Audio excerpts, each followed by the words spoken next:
It's Wednesday, December 7th, 2022. I'm Jackson Bird. Today, how less confusing food labeling and perhaps more food-based curriculum in schools can mitigate the huge problem of food waste.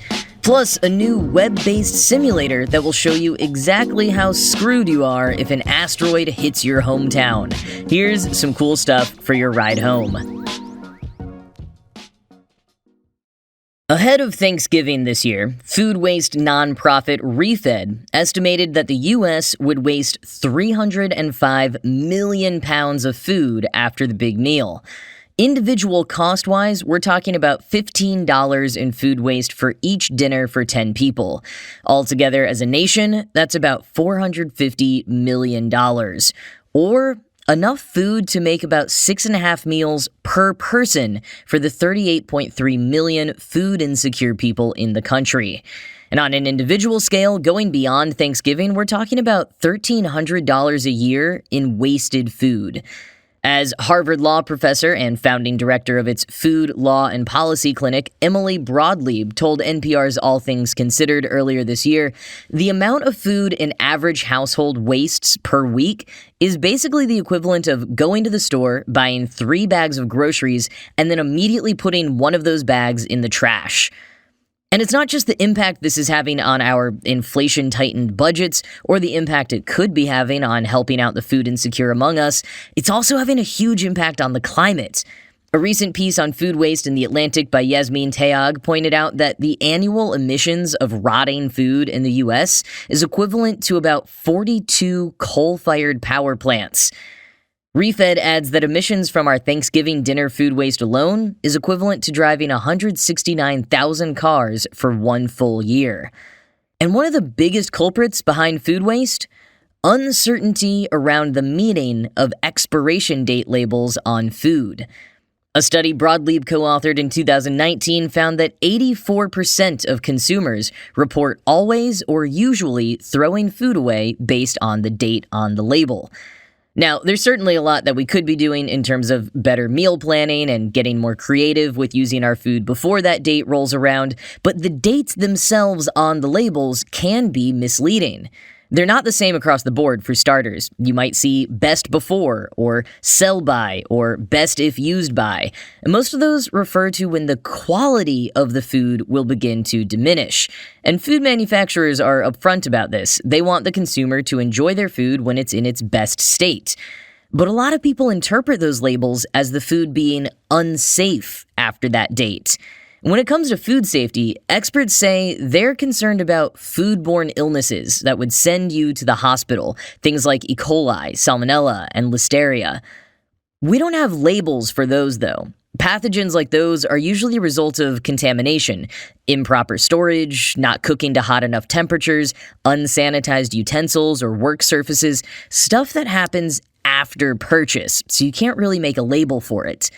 Listeria, on the other hand, as The Atlantic points out, is a bit easier to suss out. It can pop up in deli meats, raw fish, sprouted vegetables, and unpasteurized milk and cheese, and therefore most of the food experts who work on labeling and food safety are in support of adding extra caution labels to foods like those.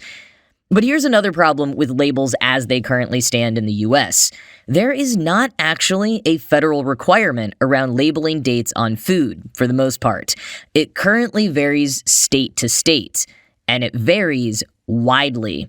Here in New York, labels technically aren't required. In Montana, milk has to be sold within 12 days of pasteurization, but in Idaho, it's a full 11 days later. If we're supposed to believe one of those numbers is correct in determining when pasteurized milk is still safe to consume by, that is a pretty huge gap.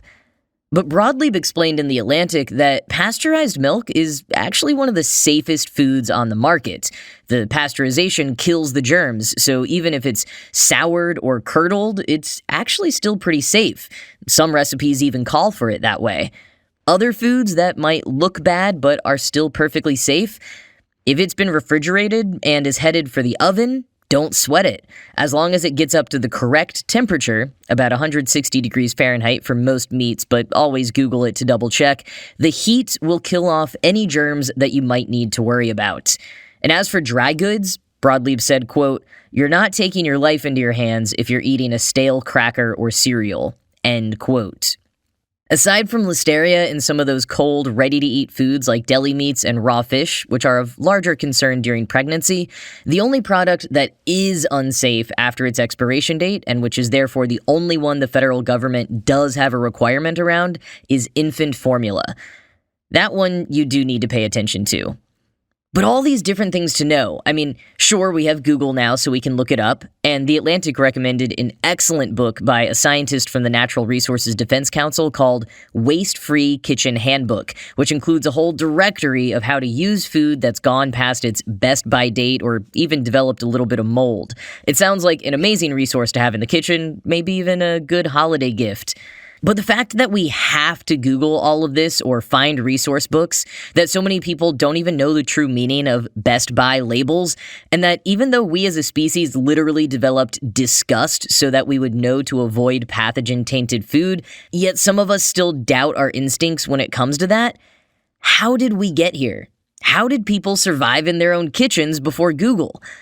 As Sarah Gonzalez at NPR's All Things Considered summarized it, quote, "Before World War II, before everyone got a refrigerator, people got most of their food from farms, and they'd just look at it, smell it, taste it, and know if it went bad. But when we start getting more and more processed food and we start getting most of our food from grocery stores instead of farms, that's when we start wanting to know, like, how long is this orange juice good for? By the 1970s, 95% of consumers think dates on food are the most useful thing. And then state lawmakers started to introduce food date laws based on some experience they had." End quote. As a representative from ReFed told The Atlantic, quote, "We are now several generations removed from agriculture and food production, so we don't know our food as well as they once did." End quote.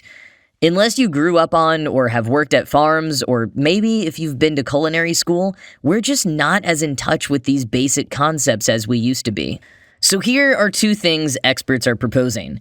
First, progress is being made in both the U.S. House and Senate for federal label regulations. These would replace all labels with a standard set of two: best if used by and used by. So the first will tell you when it's of optimal quality, making for happy manufacturers and foodies alike, and the second telling you when it's no longer safe to eat. The other initiative that will likely take a long time to gain ground, but would have many benefits far beyond simply the idea of being more familiar with what unsafe food smells and looks like, is the reintroduction of home economics classes in schools. Surprisingly, The Atlantic says that every single expert they talked to recommended this, albeit, as The Atlantic says, quote, "with different branding and no sexism," end quote. I've had this thought a lot over the years, too. There's so much it seems like previous generations learned about how to do things around the house. Stuff that younger generations either never learn at all or learn in a more piecemeal fashion via online tutorials whenever challenges come up. Which is fine, but I don't think a more comprehensive curriculum would go amiss.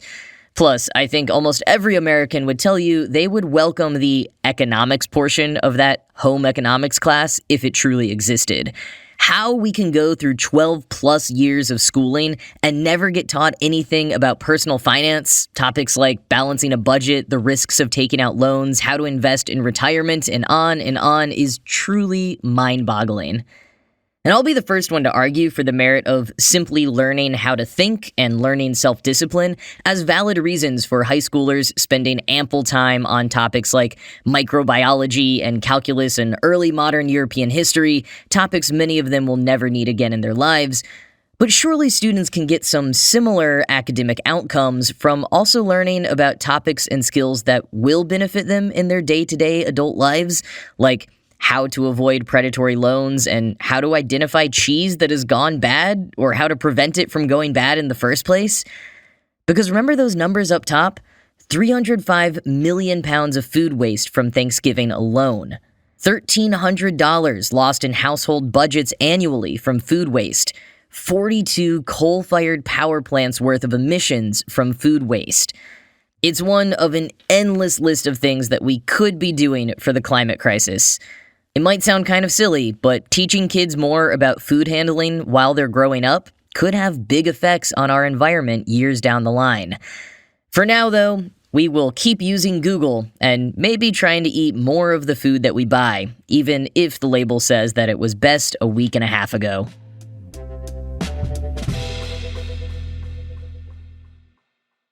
One of my favorite developers of fun and interesting data-based web experiences, Neil Agarwal, launched another doozy over the weekend. Agarwal has previously made interactive experiences like a 3D visualization of the size of objects in space, as well as one that takes you to the depths of the ocean, and another one with running tallies of how many things happen per second, like Big Macs sold, internet searches made, and skin cells shed. Over the weekend, he debuted his asteroid launcher. It's a cleanly designed and well-researched simulator that allows you to pick an impact location, a size, speed, impact angle, and material of an asteroid, and then see its effects. The asteroid size options top out at 1 mile in diameter, so I wasn't able to simulate the asteroid that killed the dinosaurs, which was about a little more than 6 miles in diameter, but I did see what would happen if a 1 mile wide carbon asteroid hit Central Park at 38,000 miles per hour at an angle of 45 degrees. And wow, even knowing it would be bad, I was still kind of stunned by the results. According to the ample details available on the simulator, such an impact would create a 7.5 mile wide crater, which would immediately vaporize 1.5 million people, as it generates the equivalent of 43 gigatons of TNT and releases more energy than the entire world consumes in a year. There would also be a 14-mile-wide fireball that would cause second-degree burns as far as Scranton, Pennsylvania, and Springfield, Massachusetts. The 246-decibel shockwave would cause homes to collapse within a similar perimeter, not to mention kill over 5 million people in the tri-state area. An 11,296 mile per hour wind speed would lead to the demise of an additional 3 million, as all trees in a 136 mile radius would be knocked down. Adding to that would be a 7.6 magnitude earthquake that would be felt from 200 miles away. Jeez. There are even more details beyond that, which the simulator lists alongside visual data from Apple Maps. Speaking to Vice, Agarwal said one reason he wanted to build the simulator was to help people truly visualize the effects of major natural disasters. He said, quote, "Asteroids are a good choice since their effects are so far-reaching. I think the tool could also help people gain more appreciation for our need to deflect asteroids like in NASA's DART mission." End quote. Futurism was thinking similarly, saying the tool could help generate public support for NASA and their future asteroid-deflecting missions like DART. On the research that went into the asteroid launcher, quoting Vice, "A lot of math went into this project. The simulation is based on papers by Dr. Gareth Collins and Dr. Clemens Rumpf," the simulator's About page said. Collins is a professor at the Imperial College of London who studies impacts, and Clemens Rumpf is a former NASA engineer who's published multiple papers on asteroid impacts and their effect on humanity. On Twitter, Agarwal said he thought building asteroid launcher would only take a month, but the physics were complicated. In the end, Agarwal said the whole thing took about 2 months to build, with the first month dedicated to research. And Agarwal said the most difficult part was learning the asteroid physics. Asteroid impact simulation is a whole area of research, and it can get pretty complicated, with supercomputers needed to get the most accurate results, he said. End quote.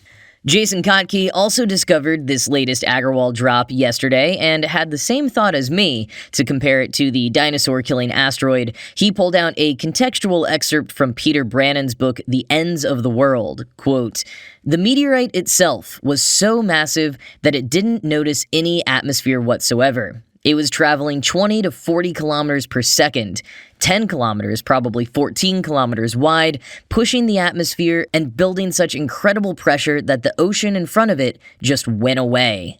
End quote.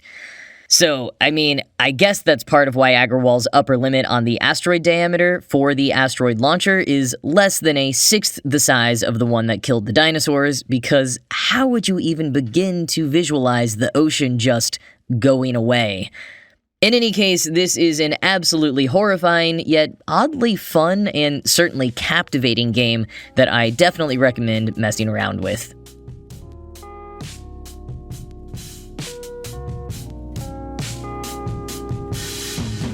Speaking of asteroids, Wes Anderson's next film, Asteroid City, just announced its theatrical release date of June 2023. Written alongside Roman Coppola, the film has an even larger than usual for Wes Anderson cast, with many of the usual suspects as well as some fresh faces. The lineup includes Jason Schwartzman, Adrian Brody, Tilda Swinton, Tony Revolori, Bryan Cranston, Ed Norton, Liev Schreiber, Maya Hawke, Sophia Lillis, Scarlett Johansson, Margot Robbie, Steve Carell, Tom Hanks, Jeff Goldblum, Willem Dafoe, and more.